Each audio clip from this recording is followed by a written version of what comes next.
watercolor sketchbook journaling at the end of week 3.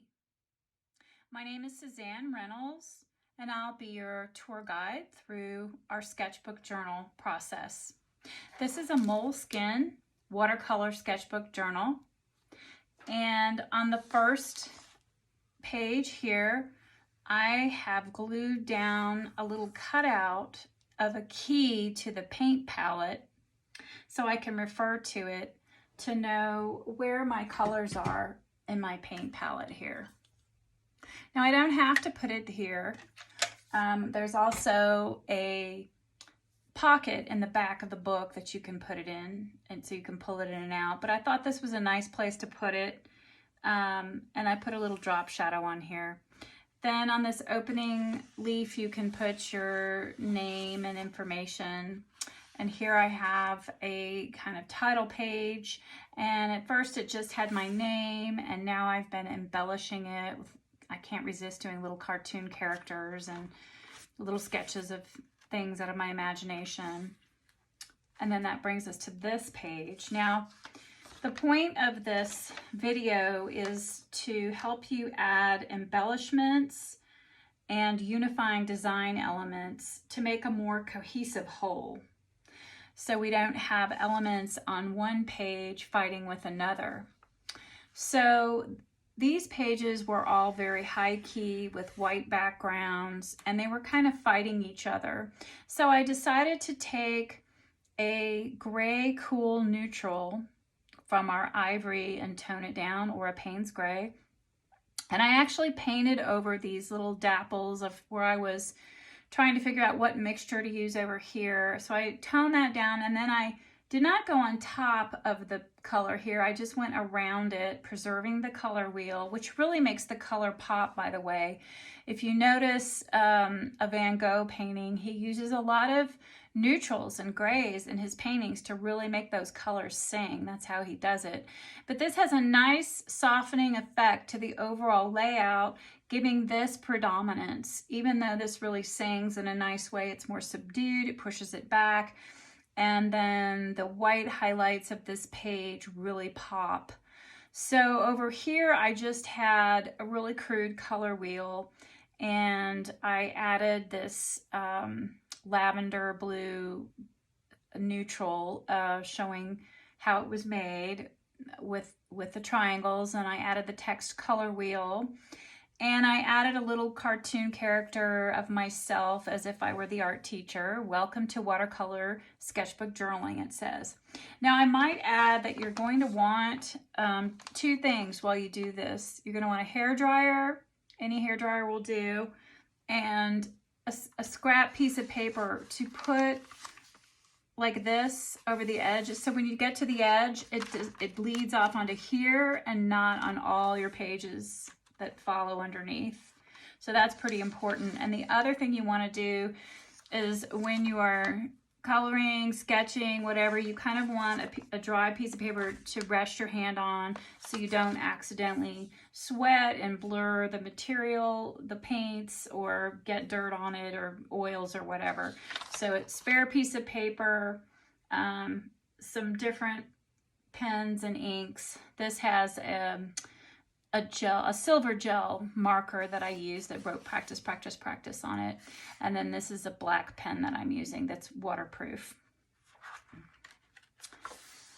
So this originally was a white background with this color wheel. And again, I'd had some splotches of paint colors that I was testing, and it was really distracting and glarpy. So I decided to cover it up with a dark gradation going all around it. And then this was a brush exercise, learning vocabulary of brush strokes that we did. And so I just left it and put a quote in here that I like by Marianne Williamson. Then these pages here, I just added text to. I thought it was kind of fun. You know, this isn't high art. It was just something fun to explore. And I kind of was exploring the Black Lives Matter with the different colors of the rainbow, how we're all one family, And then another quote by Miriam Williamson, which I also went around here. So that was kind of fun. You know, you've got to allow yourself to just have fun and express what's in your heart at the moment. It doesn't always have to be high art. Now here is another color wheel. I was practicing several of these before I demoed them. And this one I decided to pick up the colors over here. This was another vocabulary of brush strokes, and I turned this into kind of a landscape. It was just sort of abstract strokes, still kind of is, but I made it more of a landscape. And then I decided to pick up some of the warm colors here and put them behind here and do a comparison of what would happen to the color wheel with the warm colors and a lighter color behind it. And so I talk about that here.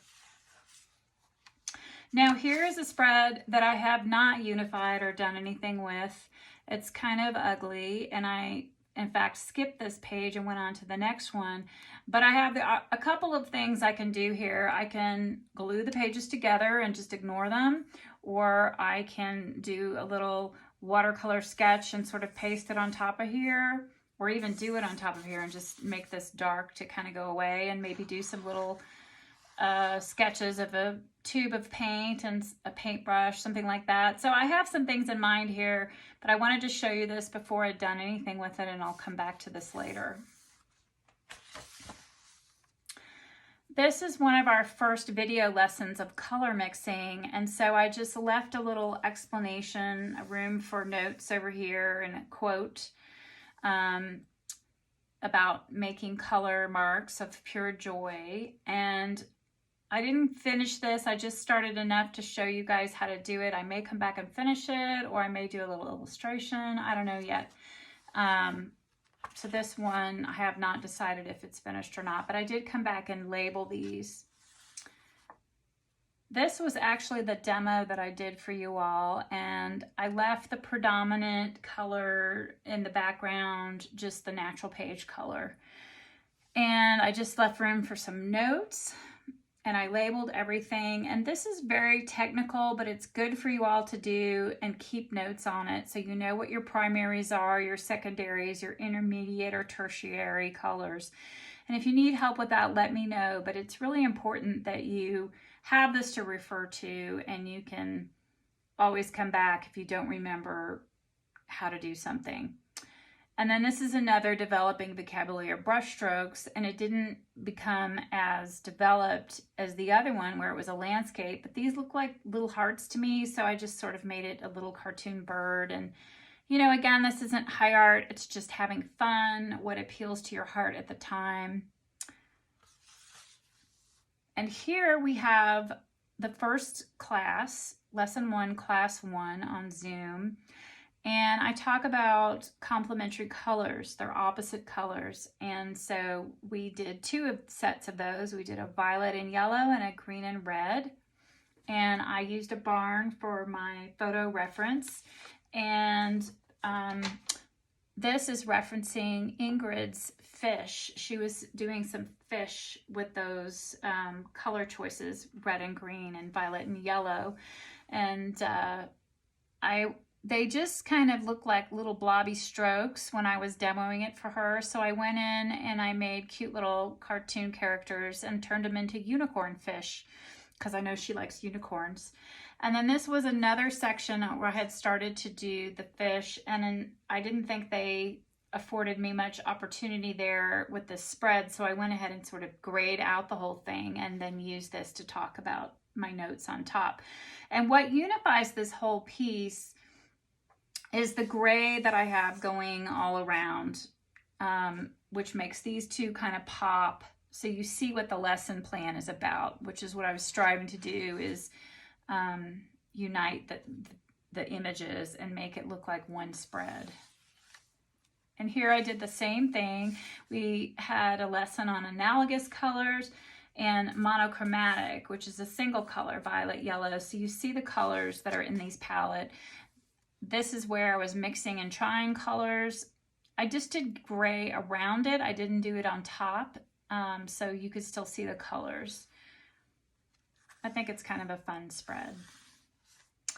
And then this is lesson 2, the second video, and we talked about the split complement and the triadic color scheme. And over here I went into a lot of detail to really show and illustrate and explain what those two are. The split complement, one color plus both sides of its complement. So there are three colors. This is a tricolor scheme. So if you go to a complement, it would be red and green, but it splits, right? Because it's a split complement. So you would have the yellow green and the blue green. And then you just rotate this around to get more color combinations. And the same for the triadic. The triadic is a triangle of three colors with three colors in between, so it skips three colors in between. So you just kind of rotate that around. So this one is the yellow green, the red, and the green would be a blue green. The violet, the orange, and the green, kind of this middle green. And so using this photo reference, and by the way, this is put in here with these corners so I can take it out and still use it. It's my photo reference. And this was just kind of a page that I used to test colors, and I didn't think it really added anything to the book, so I just covered it up with a violet. As you can see, again, you need that separate page to go underneath so this doesn't bleed. And then this I cut out from the back of the book, and it took me a couple of tries to get that right, and then I just pasted it in here. Pretty happy with that, how that turned out.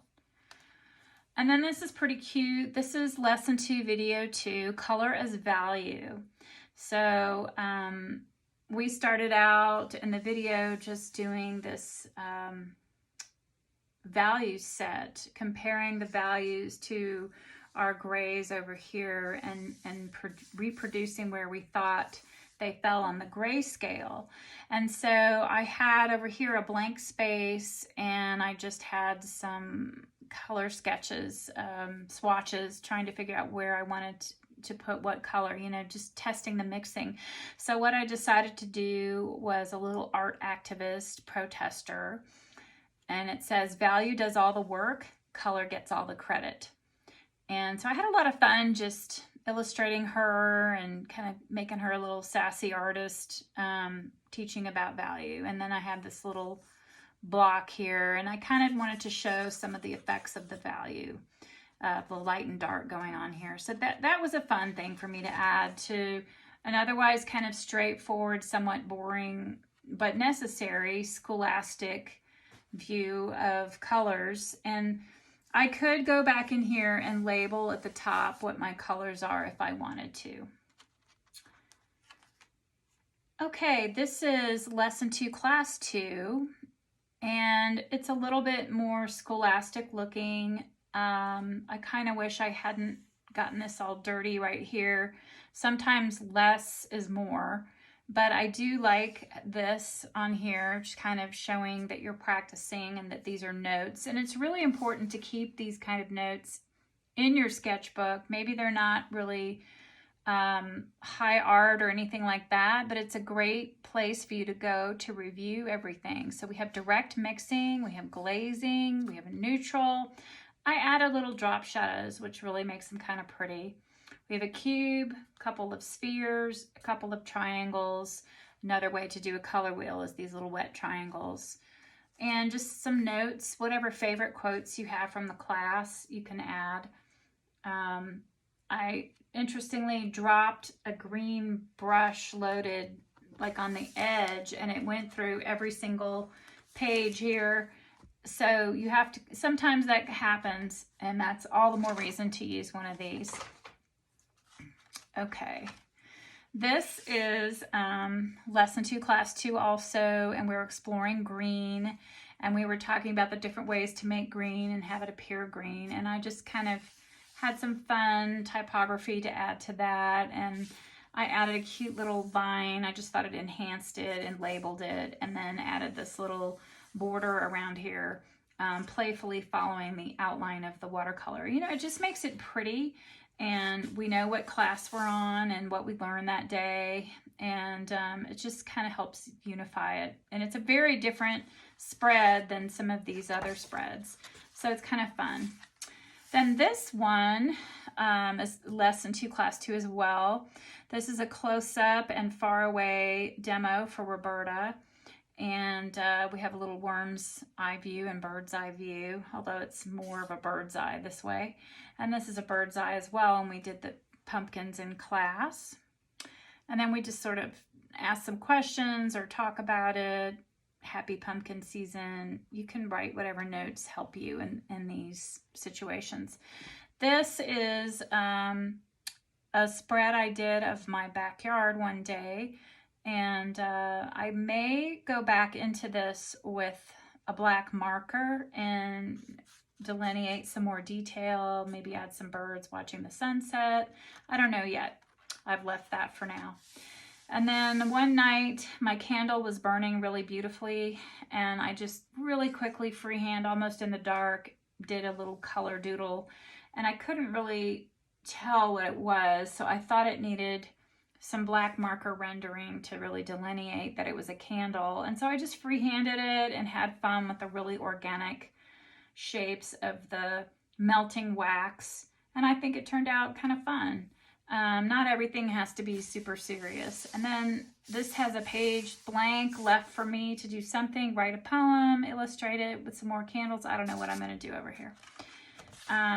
Then this was our third lesson the other day, and it was a compilation of 3 crows. And since you've seen it, I've gone back in with some very light marker, and then I added some marker in here, some detail, and a little gouache to make this stand out. And I love what happened here when I added it. It kind of bled and made him super feathery, hairy. I really like that. So that is the book so far at the end of week 3, and I'll be giving you more videos soon. Take care. Happy painting.